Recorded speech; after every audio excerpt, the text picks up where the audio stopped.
Y seguimos con las transmisiones acá en Urnas dentro de la Academia, una mirada universitaria. Eh, Hoy el día ha estado de locos. Espero que les estén gustando todas las transmisiones. Dijimos que iban a ser unas transmisiones diferentes en este día de elecciones. Y ahora vamos a conversar un tema distinto, un tema diferente. Queremos conversar sobre lo que son las políticas públicas en materia de diversidad sexual y para eso tenemos una invitada a Javiera Zúñiga. Ella es vocera del Movimiento de Liberación Homosexual Móvil. Y te damos la bienvenida, Javiera. Muchas gracias por estar acá con nosotros. ¿Cómo estás? Muy bien, muchas gracias por esta invitación en este día caluroso de elecciones, que Sí. hay harto movimiento en la calle, pero así que todos estamos bien energéticos, yo creo, el día de Perfecto. hoy. Ya fuiste a votar, me imagino, Sí, ¿verdad? tempranito, porque si no después se arman muchas filas. Sí, sí, llenísimo. A mí me tocó y había mucha gente. Javiera, bueno, para comenzar, la idea es como ver un poco el tema de los programas de los candidatos y cómo, eh, cuáles podrían ser los posibles escenarios en materia de diversidad sexual. Hay muchos casos en donde esto está como más bien omitido en algunos casos, ¿cierto? Desde el móvil sacaron una campaña que se llamaba Chile Diverso. ¿Cuál es el diagnóstico general en este caso respecto a la actual contienda presidencial? Eh, ¿Sienten en este caso, en esta campaña en particular, los derechos LGBTIQ+, siguen siendo, o sea, son una prioridad o siguen siendo un tema secundario? Bueno, Chile Diverso es una campaña que nosotros llevamos adelante en cada proceso eleccionario, donde en el fondo invitamos a la comunidad LGTBIQ+, a informarse, a votar en base a programas, a propuestas, y también hacemos un llamado a los candidatos y candidatas a adherir a ciertos principios mínimos de respeto a la comunidad LGTBIQ+. La verdad es que en esta oportunidad tuvimos mucho más cercanía con candidaturas parlamentarias, diputados y senadores, diputadas y senadoras, más que las candidaturas presidenciales, porque se ha dado este fenómeno bien interesante, donde por una parte todo se ha centrado en la seguridad respecto de los programas presidenciales, donde Chile es también uno de los países con más temor en el mundo y a la vez uno de los más seguros. Entonces se generan estas cosas bien especiales respecto de la forma en la que la gente recibe las comunicaciones, recibe la información y cómo eso también va orientando sus propios intereses y sus propias prioridades. La verdad es que hasta hace unos años atrás nosotros veíamos con mucha, de manera muy positiva, como todas las campañas estaban dispuestas a adherir a todo este decálogo de derechos humanos que involucra a la población LGTBIQA+, y donde hoy la verdad es que todos creen que una vez pasado el matrimonio igualitario, bueno, ya, ¿qué más quieren? ¿Qué más hay que hacer? Sin embargo, los discursos de odio han aumentado, los delitos violentos en contra de la población LGTBIQA+ han aumentado también. La ley Zamudio, la ley antidiscriminación, no está dando abasto para resguardar no solamente a la comunidad LGTBIQ+, sino que a ninguna de las poblaciones vulnerables frente a la discriminación. Y es algo que ha costado mucho que pueda avanzar en una posible reforma. Entonces la verdad es que es bien interesante ver cómo se ha tomado la agenda pública, todo lo que tiene que ver con seguridad, pero con seguridad represiva también, porque tampoco hablamos de prevención, tampoco hablamos de otro tipo de políticas, y la verdad es que eso se ha visto reflejado también en la forma en la que los candidatos y candidatas presidenciales presentan sus propuestas. Hoy día son muy pocos los candidatos y candidatas que tienen mención particularmente a la población LGTBIQ más en sus programas, y la mayoría ha preferido omitirlo como una estrategia comunicacional, también omitirlo porque no les conviene decir que están en contra, u omitirlo porque no les conviene decir que están a favor para los públicos que los siguen. Perfecto. Ya, y me gustaría quizás centrarme en los cuatro candidatos que sea más posible de que puedan salir, ¿cierto? En estos cuatro que podrían ser, no sé, Jara, Matei, Kast y Kaiser. ¿Quién tendría quizás un programa más robusto en términos de diversidad? Bueno, si hablamos de esos cuatro candidatos y candidatas, evidentemente Janet Jara es la que tiene en su programa efectivamente políticas orientadas a la comunidad LGTBIQ+ANB, porque en el fondo nos menciona de manera transversal. Ujú. Ya no es que haya un apartado LGTBIQ, sino que en acceso a la salud, en distintas políticas, en educación sexual integral, hay menciones directas que son de mucho aporte al debate y la contingencia nacional. Nosotros nos reunimos también como móvil con Janet Jara en su momento. Asimismo, Evelyn Matei, si bien no tiene menciones al respecto, que yo creo que es una estrategia política, porque sus dos mayores adversarios que están en su mismo lado, más o menos, la extrema derecha, Kaiser y Kast, no hacen mención, y cuando lo mencionan de manera negativa. Entonces me da la sensación que ella no ha querido poner estos temas sobre la mesa para no ganarse el rechazo de posibles adherentes en una segunda vuelta en caso de ser ella la que vaya a ese balotaje. Sin embargo, nosotros tuvimos la oportunidad también de reunirnos con Evelyn Matei. Nos recibió en su comando, con su equipo programático. Se mostró con un compromiso fuerte a no retroceder respecto de las políticas que ya existen. Pero tampoco avanzar. Sin embargo, no hay propuestas de avanzar en ningún sentido. Sí se comprometió también a estudiar qué es lo que ocurre con las reformas a la ley antidiscriminación, que es algo sumamente importante de poder reformar, porque la ley Zamudio o ley antidiscriminación, desde que fue aprobada el 2012, que se está esperando una reforma. Y estos 10, 15 años que ya lleva, 13 años que ya lleva en vigencia, nos han demostrado que es una ley que queda corta en el fondo, porque para poder... La ley Zamudio tiene 3 ejes, digamos, muy breves: un mandato al Estado, un agravante penal y una acción civil. Y el mandato al Estado, como no hay quien la fiscalice, es una declaración de buenas intenciones. La acción civil, si bien tú puedes ejercer una acción civil por discriminación en el ámbito laboral, donde sea, y quienes más lo han usado, cabe destacar, ha sido el pueblo evangélico, que tan en contra estuvieron de esta ley. Sin embargo, son un grupo vulnerable a la discriminación por su religión. Y así también tantos otros, digamos, por nacionalidad, por etnia, porque principalmente también la comunidad LGTB. Pero en esta acción civil, cuando tú demandas a alguien por discriminación, la multa en dinero, y tú tienes que pagar tu abogado, la multa en dinero no va a la víctima como una indemnización de perjuicios, como pasa en otras acciones civiles, sino que es una multa que va al fisco, que va a la tesorería, que va al Estado. Eso también es algo que nos gustaría reformar. No hay una reparación de daño. Claro, para no hay una personas... reparación del daño. Entiendo. Es una reparación a la sociedad, pero no a la víctima. Y por último, respecto del agravante penal, es súper fuerte, porque la ley lo que busca como agravante penal para sancionar a la persona que comete un delito es la motivación. O sea que, pero la motivación es el por qué tú haces algo. Y la motivación, para los que estudiamos derecho, es algo que solamente está en el fuero interno de la persona. Claro. Entonces es prácticamente imposible de demostrar. Así se vio en muchos casos durante estos 13 años donde se puso el agravante penal y donde finalmente, por ejemplo, un caso que hubo muy emblemático en la quinta región, donde una chica fue violada y asesinada, y ella en el fondo no se pudo aplicar la ley Zamudio como agravante en ese caso, porque si bien el tipo tenía en su Facebook declaraciones en contra de las personas LGBT y en contra de las lesbianas, no había cómo demostrar que ese odio que se había reflejado en su Facebook era la motivación directa para el delito que él cometió. Entonces, Entiendo. esas 3 cosas son súper importantes que podamos revisar y reformar. Janet Jara fue súper explícita en decir que una de las primeras cosas que ella haría de ser presidenta es ponerle urgencia a esta reforma.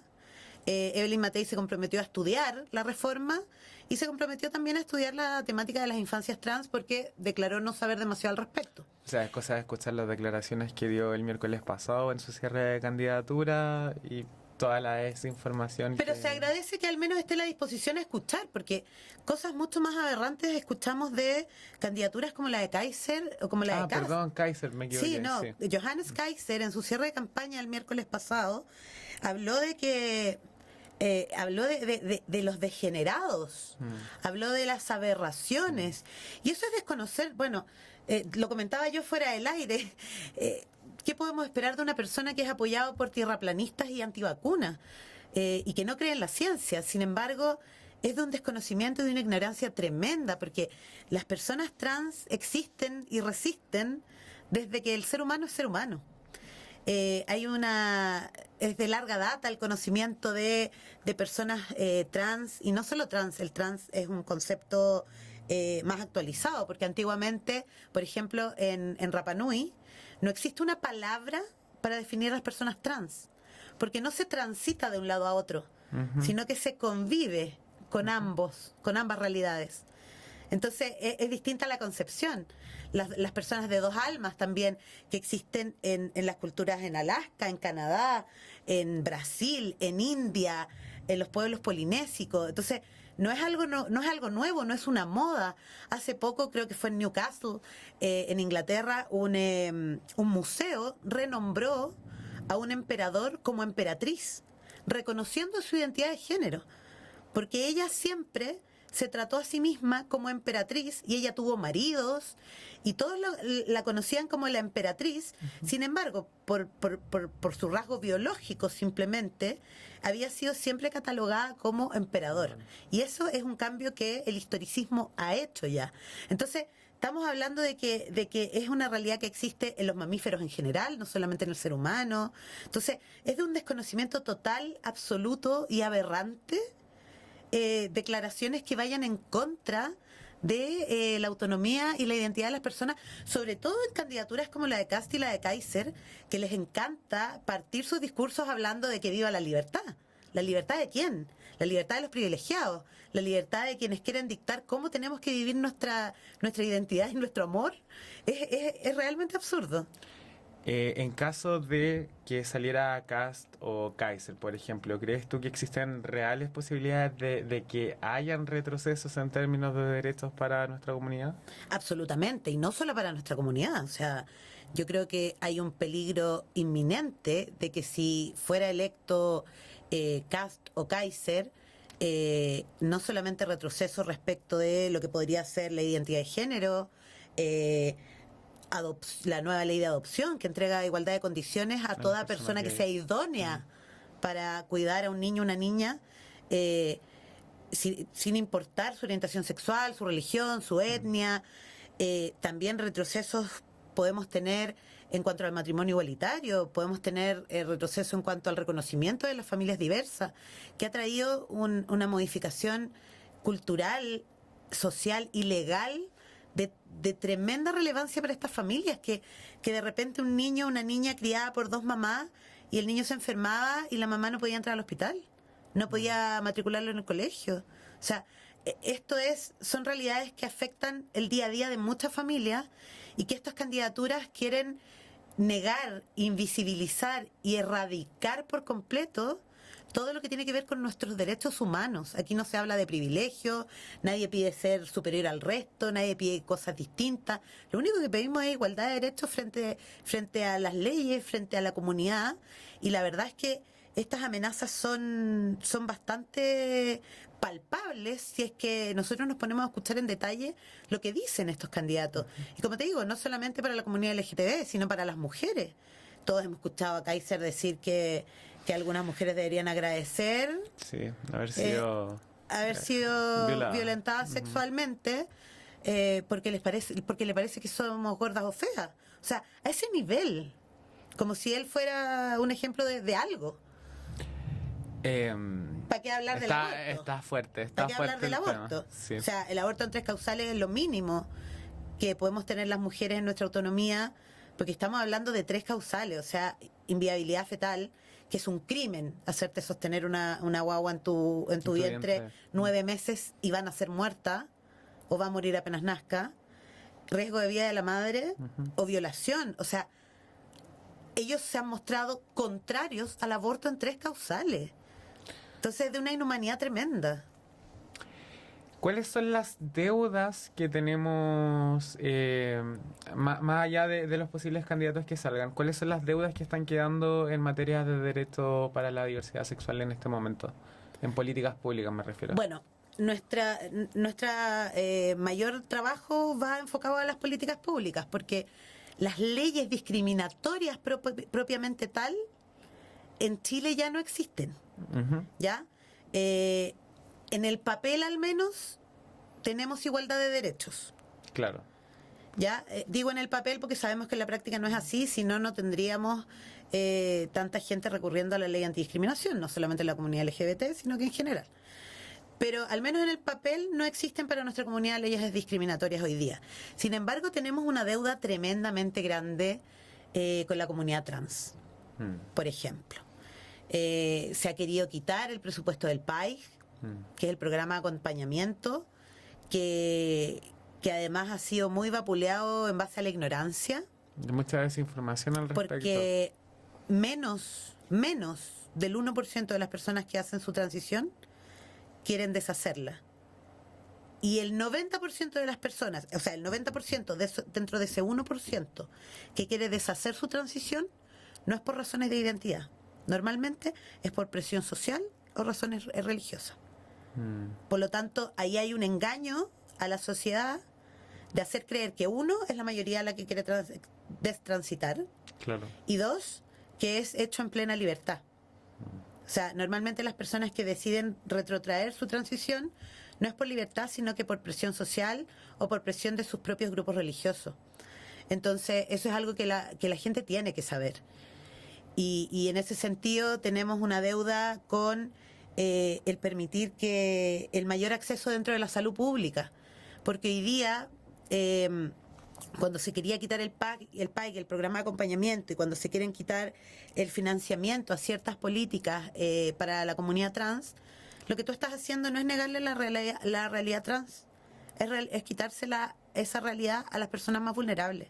Porque Claro. quien tiene ISAPRE, quien puede ir a una clínica, tiene todo el acceso y las mayores comodidades. Y está perfecto, no tengo nada en contra de eso. Pero como Estado, como país, como sociedad, Tenemos que preocuparnos de que sea igual tenemos para que todos. preocuparnos de que esa libertad, esa forma de poder vivir tu vida autónomamente y haciendo uso de tu identidad real, esté cubierta para todas las personas y no solo para aquellos privilegiados que pueden pagarlo. Entonces, fuera de eso, creo que también tenemos una deuda gigantesca con las infancias. No solamente las infancias trans, o sea, durante este año se puso incluso en duda el programa que permite que sean en los colegios llamados y llamadas por sus nombres sociales.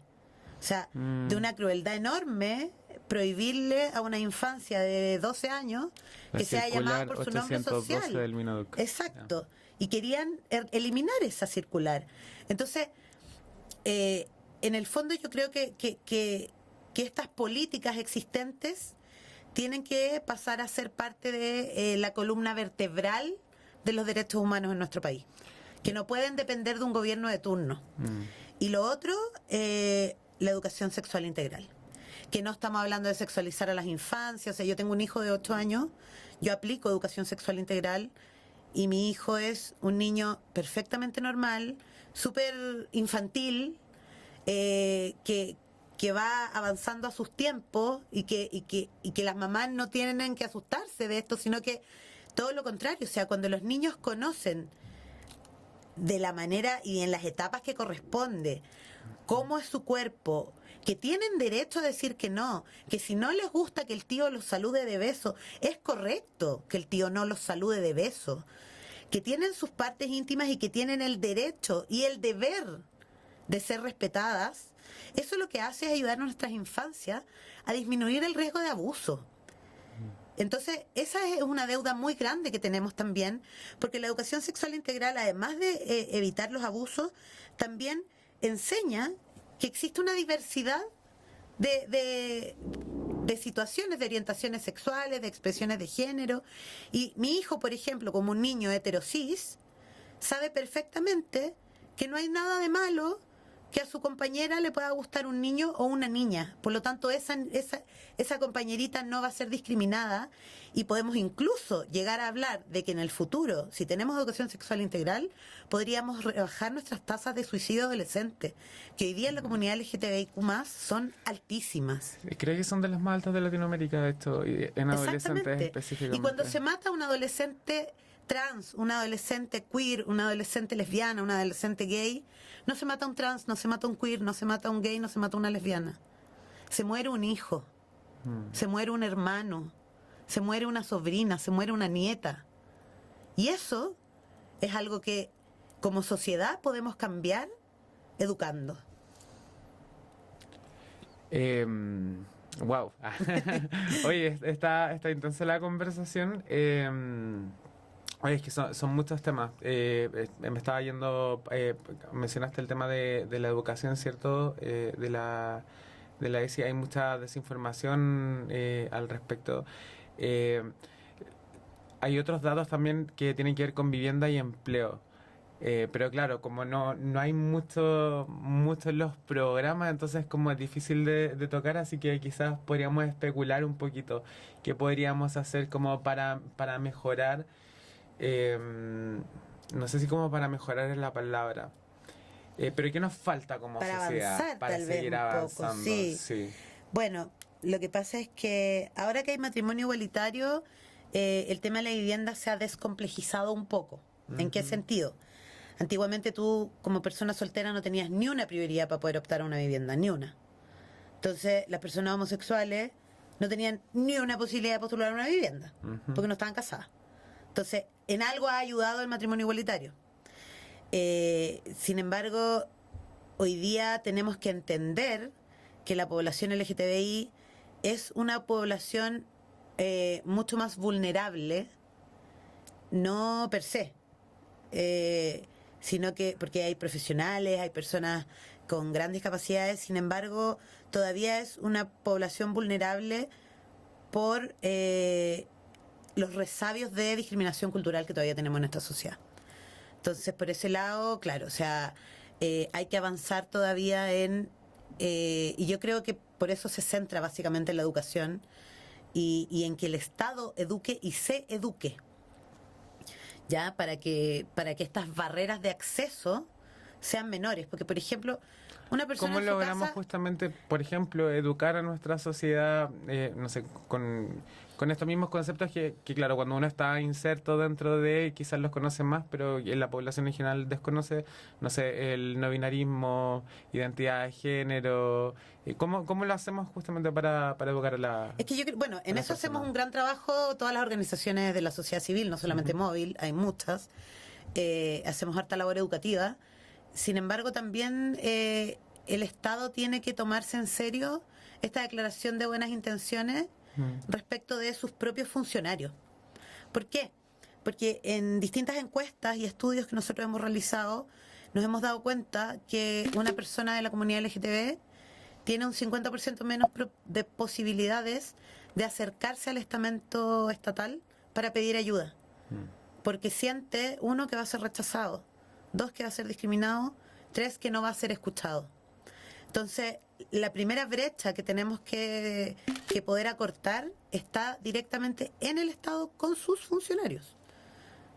En el fondo que puedan entender que si llega una persona de la diversidad sexual o una persona no binaria y no saben cómo tratarla, lo primero que tienen que hacer es algo tan sencillo como no adivinar, preguntar. ¿Cuáles son sus pronombres? Mis pronombres son femeninos. Y a la gente ya, le cuesta tanto. O hablarte de manera neutra, pero no Claro. asumir. Mm. Porque ya con ese solo hecho de asumir algo, la otra persona puede sentir chuta. Puede creer incluso que el funcionario no tiene una mala intención. Pero si yo tengo pronombres femeninos y me tratan con pronombres masculinos por cómo me veo, puede que yo diga, chuta, es que si le trato de explicar, puede que me agarre mala o que no me... Es un temor real en la población LGBT. Entonces yo creo que lo primero que hay que hacer es esto, o sea, acortar estas brechas que tienen que ver con el acceso a los apoyos estatales. Hay que partir por ahí. Y en segundo lugar, bueno, empezar a educar desde la primera infancia con educación sexual integral. Javiera, te quiero agradecer, se nos hizo cortito el tiempo. Bueno, muchas gracias por estar acá, por haber compartido con nosotros. No sé si hay algo que quieras decirle a la gente, invitarlos a votar. Solo que se levanten si todavía están ahí flojeando, el día está lindo, vayan con una botellita de agua a votar. Voten a Bloqueador. conciencia, revisen por favor quiénes son sus diputados, diputadas, senadores, senadoras. En la metropolitana no elegimos senadores en esta oportunidad, pero si escuchan esta transmisión desde otras regiones, es muy importante que vayan a votar informados, informadas y que voten con el corazón. Aquí no hay que sacar cálculos políticos, hay que votar por el que a uno le parece mejor y por el que uno cree que va a construir un Chile más justo para todos y todas. Así es. Bueno, y los dejamos invitados, ¿cierto? A que sigan viendo estas transmisiones, a que vayan a votar, a que lleven su botellita de agua, a que se echen harto bloqueador, ahí para que tengan cuidadito con el sol. Y continuamos con las transmisiones aquí en Unas dentro de la Academia, una mirada universitaria. Nos vemos.